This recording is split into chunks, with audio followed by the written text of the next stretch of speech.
Si on me met dans un espace vert, un studio vert, je meurs. Je m'éteins carrément, j'ai la nausée, c'est même physique, je suis incapable de créer de façon virtuelle.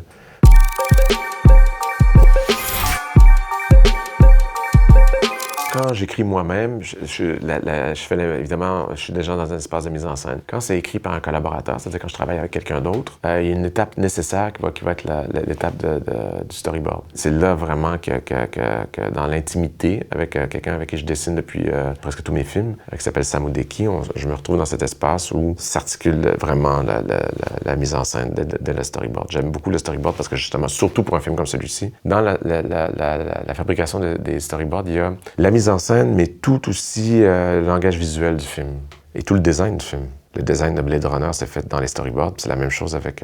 c'est-à-dire que c'est comme ça que s'articule le langage du film au départ, qui va être communiqué par la suite à l'équipe de décors, des costumes et tout ça. There is an order to things. Je dirais que l'étape la plus importante, c'est probablement le storyboard. Ouais. Okay. Et c'est pour moi vraiment une étape de réécriture. C'est-à-dire que je change carrément... je réécris le film carrément... il y a beaucoup de raccourcis ou de décisions assez radicales qui sont prises en storyboardant.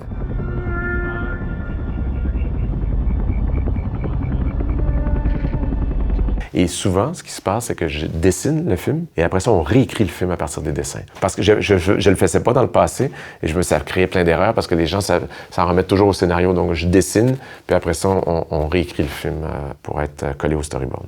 Est-ce que c'est quelque chose d'important pour vous de raconter autre chose qu'une simple histoire de personnage, entre guillemets, mais de raconter quelque chose de plus intéressant sur notre époque? Ben, c'est le propre du cinéma. C'est-à-dire que, et puis la science-fiction, c'est une bonne science-fiction est bonne, elle nous renvoie un miroir sur le monde contemporain. Je veux dire, c'est là où ça prend ses racines. Le roman m'a habité pendant presque 40 ans.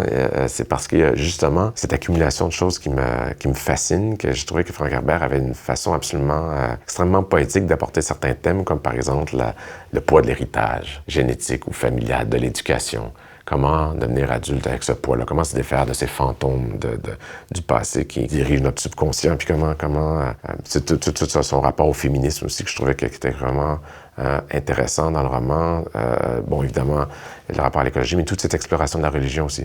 Dune, c'est quand même, comme je peux dire, un bel outil pour explorer la religion sans offenser personne. Je veux dire, on peut pas en parler beaucoup aujourd'hui. Et je trouve que ça me permettait d'aborder un sujet qui est extrêmement, qui nous affecte tous de manière plus ou moins consciente au quotidien. Je veux dire, notre rapport au divin, il y a quelque chose de fort là, que j'avais envie d'explorer avec ce film. C'est vrai que les personnages, en tout cas si on parle de Dune, ils vont dans des situations assez exacerbées, assez extrêmes. Ouais. Mais je ne sais pas si c'est présent dans tous mes films, mais dans ce cas-ci, oui, c'est vrai que le personnage va être passé à travers un processus assez extrême où il va être dénudé, dépouillé de tout ce qui l'entoure. On parle d'un prince qui débarque sur une planète et qui perd tout. Et qu'en perdant tout, en étant complètement dépouillé de tout ce qu'il a, il trouve enfin son identité, il devient enfin plus proche de soi, puis plus il s'enfonce dans le désert, plus il se rapproche de l'essence de sa personne. Il y a quelque chose que je trouvais magnifique dans cette trajectoire-là. Mais c'est vrai que c'est assez exacerbé, oui. 1 plus 1, ça peut-tu faire 1?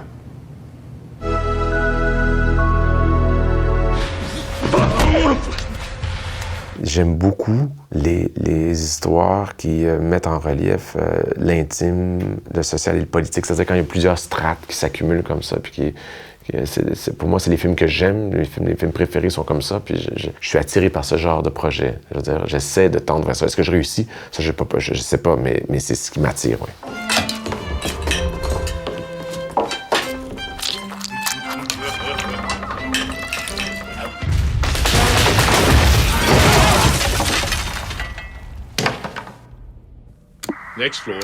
C'est important pour vous de confronter le personnage à des difficultés comme ça? Ben, si je le fais, forcément, c'est que ça m'inspire. Hein. Je sais pas, je suis désolé, je sens que mes réponses sont pas très intéressantes. Dans la mesure où il y a au final, c'est une quête de liberté. C'est comment devenir souverain comme individu et de la notion de libre arbitre. Il y a quelque chose là-dedans, donc tous ces carcans ou ces chapes autour.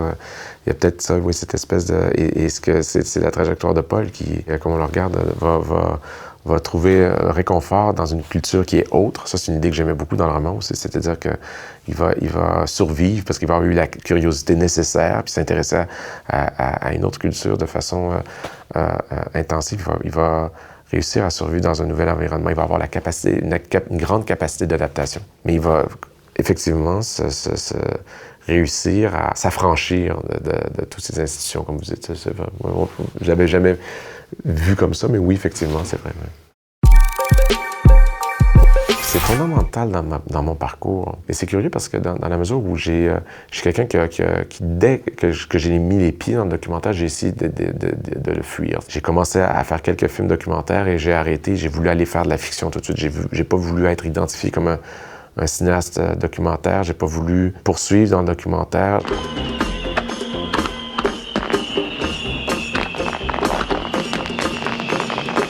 Au final, quand je regarde, c'est ce qui m'a le plus, c'est là que j'ai le plus appris sur le cinéma. C'est ça qui m'a été le plus formateur, les rencontres que j'ai faites à cette époque-là. Et mon rapport à la caméra aussi a été complètement formé par le documentaire, à savoir comment embrasser la réalité spontanément, comment faire surgir du chaos une poésie cinématographique, comment trouver un angle qui va faire en sorte qu'il va y avoir une signification qui va s'orchestrer quand il y a quelque chose dans la pièce ici, comment les éléments sont placés comme ça. Bon, il y a un angle qui va être signifiant.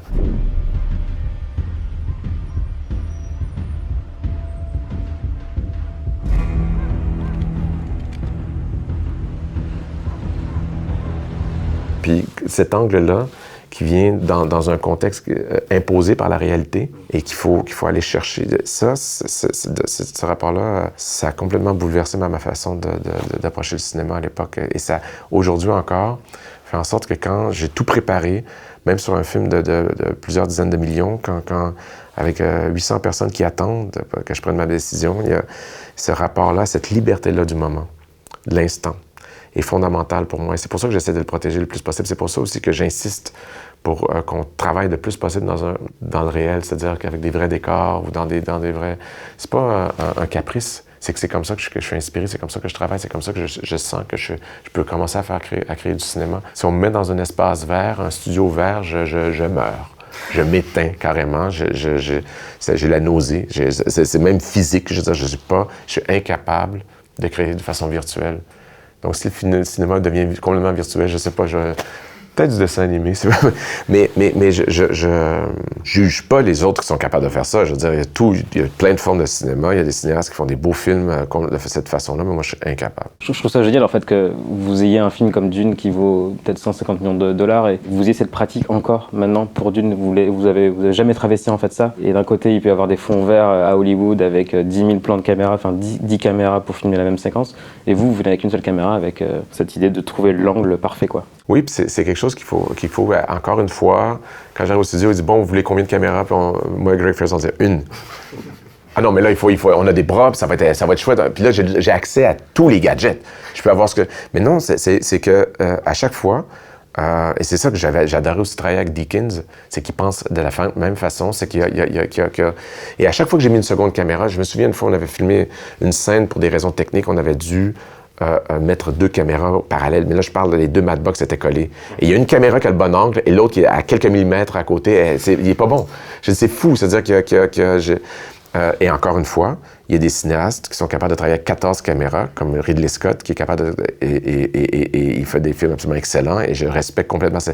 Tout le monde a une manière différente de travailler, mais moi, je crois profondément à la singularité du point de vue. Franchement, si un directeur photo me dit, je regarde, puis il y a une caméra pas loin, puis il me dit, c'est quoi ça? Puis il me dit, ah non, t'occupes, c'est juste, j'ai une idée. Je dis, non, ça m'enrage. C'est comme, et ça me fâche, et je suis pas capable de travailler comme ça. Ça me rend fou.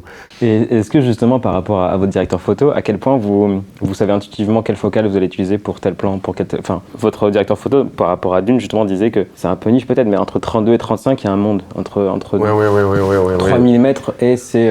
Mais ça, je dirais, c'est très... c'est Deakins qui, je me souviens très bien de lui avoir demandé, je dis non, on est en 32, puis je lui dis, ah non, il faut plus de compression, il faut plus de rythme, il faut qu'on sentisse plus... Puis il m'avait dit, mais t'as complètement raison. Puis amenez-moi une 35. Puis moi, j'étais comme...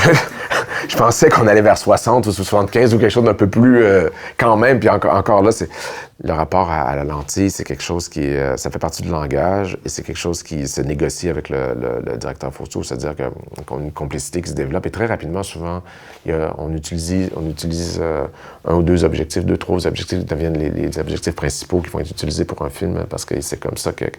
C'est très étrange, hein, ce rapport à la profondeur ou à la compression. Tu sens que c'est ce que le film demande. Ça vient avec des tests caméra au départ qui parfois peuvent s'avérer faux et qu'après 2 jours de tournage, je dis, on a tout faux, il faut aller en 25, en 25. Je sais pas, chaque film est différent. Ça, et c'est vraiment en complicité avec le directeur de la photo. Ouais. Dans des projets comme ça, tout est planifié à l'avance, toutes les couleurs. Et quelqu'un comme Greg Fraser va faire une quantité astronomique de tests. Tout est surtesté, toutes les lumières sont testées. Pour quand on arrive, il n'y a rien qui est laissé au hasard. Il y a une rigueur au niveau de la lumière qui est, elle est pensée en pré-production, elle est testée en pré-production, elle est planifiée. On n'arrive pas sur le plateau le matin en se disant, bon, est-ce qu'on met des gels rouges sur le... Non, ça, c'est tout... il y a tout un langage dans les couleurs qui est travaillé. Et ça me réjouit beaucoup parce que c'est quelque chose que je voulais... qui est plus difficile à faire parfois dans un cinéma qui a moins de moyens parce qu'on a moins de temps de préparation. Mais dans celui-là, comme ça, on a un contrôle sur tous les aspects du film. On essaie d'être le plus rigoureux possible. Les langages de couleurs des films varient selon d'un film à l'autre. Puis c'est même dans la calibration, c'est-à-dire que même une fois que le film est terminé, qu'on arrive dans le DI, dans la coloration du film, c'est-à-dire l'ajustement de l'image, ça crée un impact émotif incroyable, juste dans le contraste d'image. C'est fou, c'est comment ça change la lecture d'une image, ça change la charge ou le potentiel émotif d'une image. Donc, c'était très délicat. Il y a un moment au début du film où on s'assoit dans une pièce avec le directeur photo où on commence à rêver à comment on va tourner le film, quelle va être la palette de couleurs, le contraste, les lentilles utilisées. C'est peut-être un de mes moments préférés. Okay. Parce que tout est possible, puis c'est comme définir l'alphabet du film. Et là, c'est de réussir à trouver des exemples dans la peinture, ou dans les photographes contemporains, ou dans d'autres films aussi. Comment aller chercher ces exemples qui vont incarner parfaitement... comme je me souviens, moi, pour Dune, en vérité, une image qui est... je pense que j'étais en train de faire une conférence à la DJ à Los Angeles. Puis j'étais dans une salle de conférence, j'étais épuisé. Puis sur le mur, il y avait une immense photo de making-of. Quelqu'un avait photographié le tournage de Laurence d'Arabie. Et la photo était complètement délavée.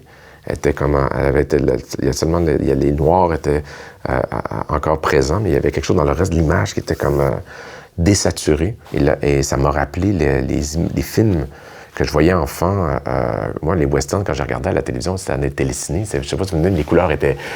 il n'y avait plus de couleurs. Et moi, j'ai toujours été attiré par ça. Et quand j'ai vu cette image, j'ai fait... C'est exactement comme ça. C'est exactement ce contraste-là que je voudrais pour Dune. J'ai dit à Greg, va-t'en la DJ, va voir. C'était la référence, une vieille photo de tournage. Ouais. Il y a tout un travail de préparation... d'horaire pour avoir la lumière qu'on désire. Bon, il y a un élément qui est difficile à contrôler, c'est le climat. Et là, c'est les saisons. Et c'est là que les dieux du cinéma viennent. Et c'est là qu'il faut beaucoup de prières.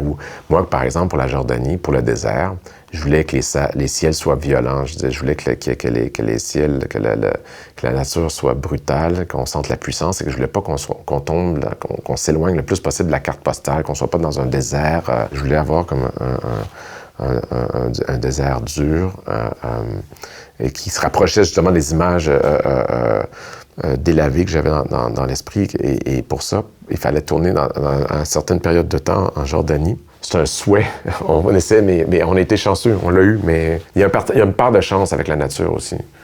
Et parfois, il faut jouer avec un exemple dans Sicario.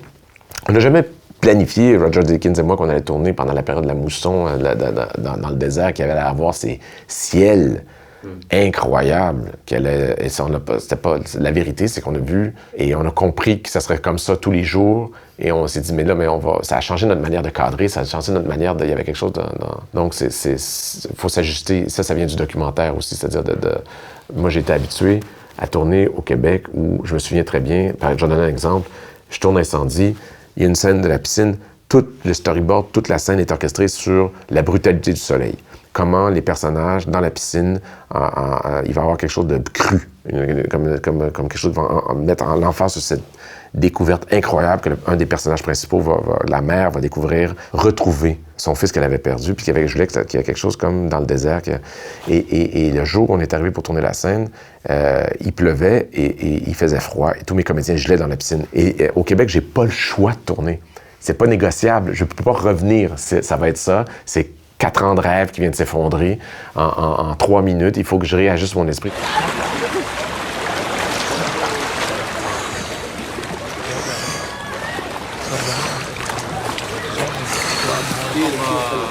Donc, c'est une habitude de tourner, d'embrasser, de jouer avec la nature, de danser. Ça vient du documentaire ou de mes films quand j'étais plus jeune, puis je tournais avec moins de moyens. Et cette attitude-là transpire même aujourd'hui quand on a des films à plus gros budget, on est de rapport là avec la nature. Bon, là, j'ai un peu plus de contrôle parce que je peux plus choisir, tu sais, mais il y a quand même parfois, il y a des impondérables. Là. Hans a commencé à rêver à Dune au tout début. C'est la première personne à qui j'ai parlé du projet. C'est la première personne aussi qui m'a dit que lui avait vu aucune incarnation cinématographique de Dune parce que c'était un de ses grands fantasmes de porter à l'écran le roman. Il voulait rester vierge. Et quand je lui ai proposé, j'ai demandé officiellement ce qu'il tourne. Il a accepté spontanément, mais il m'a demandé: est-ce vraiment une bonne idée de s'attaquer à notre plus vieux rêve? Est-ce que c'est nécessairement un recipe for disaster, tu sais, qu'on essaie d'amener, de jouer avec un si vieux fantasme? Est-ce qu'on devrait juste le laisser comme fantasme et pas y toucher, tu sais?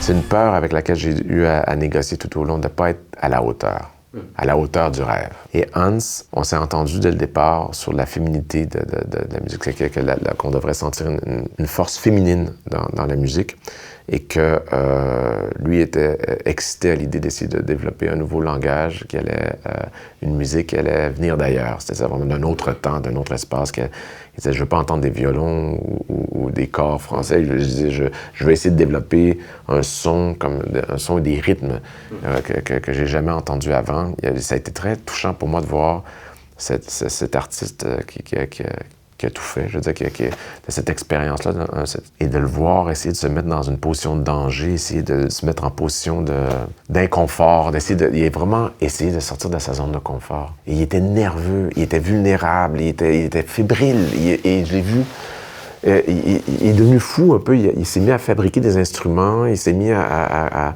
toutes sortes de trucs. Ouais, j'ai adoré cette expérience. Probablement que Hans est encore en train d'écrire la musique du film, et c'est même pas une blague, parce que le film était terminé, le film était complètement terminé. Il continuait, il m'envoyait encore des tracks, je dis: Hans, c'est terminé. Il dit: je sais, mais j'ai une nouvelle idée. Puis il dit: ça va t'inspirer pour écrire le deuxième. Puis donc moi, honnêtement, j'ai comme pour 7 heures de musique présentement pour continuer à écrire le deuxième film. Il a été hyper inspiré. Je dirais que la musique dans le film a une qualité narrative, c'est-à-dire que Hans a cette capacité incroyable à, comme il dit, à faire comprendre aux gens émotivement ce qu'ils ne peuvent pas comprendre intellectuellement, que les gens aient l'impression ou le sentiment de comprendre alors qu'ils sont un peu... c'est quelque chose qu'il a fait dans le passé, là, qu'il a fait beaucoup avec Nolan, là, où parfois il s'amuse à... Mais je dirais que dans ce cas-ci, il y avait cette idée que la musique allait nous donner un indice du parcours psychologique des personnages, de leur stratégie intérieure. Et Hans, étant un des plus grands fans du roman que j'ai rencontré, de tous, c'était lui qui connaissait le plus le roman avec moi. C'est-à-dire que c'est avec lui que j'avais les meilleures discussions sur le roman, les discussions. Et ça a été mon allié le plus précieux, je dirais, sur ce projet. Ça a été un grand privilège de travailler avec lui à nouveau. Voilà. Dominique!